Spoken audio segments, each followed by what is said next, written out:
তুমি এইভাবেই আনন্দ করতে চৈতালি। তোমার ওই লজ্জার হাত থেকে মুক্তি দিতে শেষ কথাটা কিন্তু আমি কি কথা বলবো আমার ইচ্ছে এই সামনে সুলগ্নে এই চৈতালিকে আমার বসন্তর বউ করে আমি ঘরে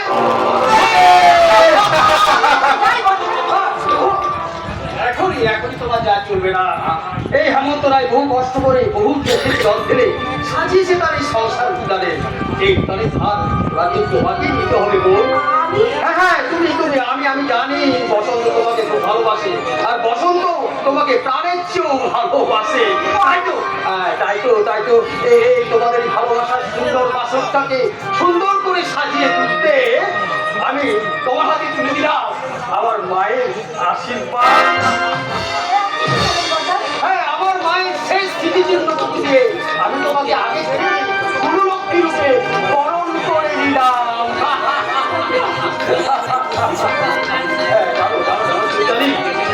আমার বাবা যখন মারা গেল না তখন এই সিদ্ধান্তটা মাত্র পানি সংসারের সব আর আমার দায়িত্ব আমার কাঁধে।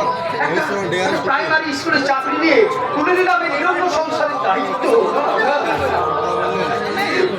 কিন্তু অবশ্যই বাবার আর মায়ের মানুষ করার চিন্তা করতে করতে অস্থির হয়ে শয্যাশায়ী হয়ে পড়ছে। জানো মা একদিন তার গহনার বাক্স আমার হাতে তুলে দিয়ে বললেন,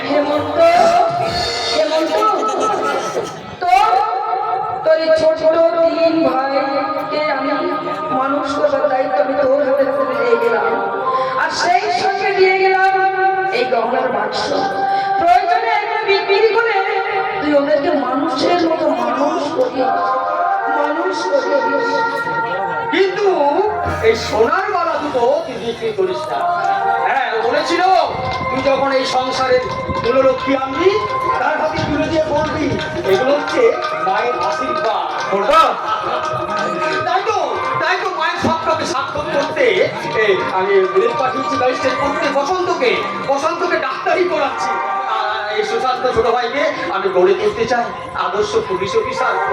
কিন্তু বড়দা আপনি কিন্তু আপনার মায়ের দেওয়া দায়িত্বের যোগ্য মর্যাদা রাখতে পারেন। আরে রাখবো কি করে?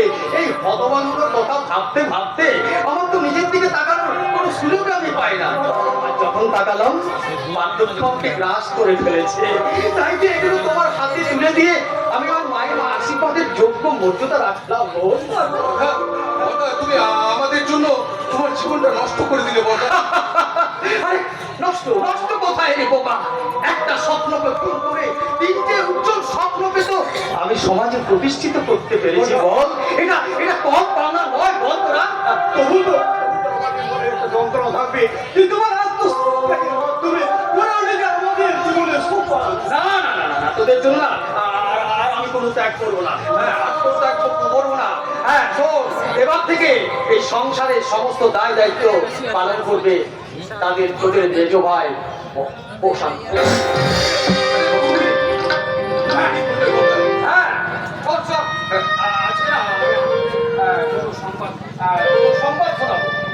প্রথম সংবাদ হচ্ছে কাল থেকে না আমার স্কুলের চাকরিটা থাকছে না। দ্বিতীয় সংবাদটা হলো বিলেত থেকে আজ বসন্ত ফিরে আসছে।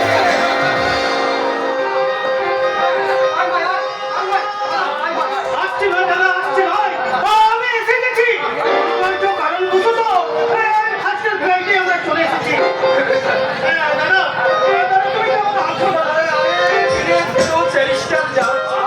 সে কি কখনো খারাপ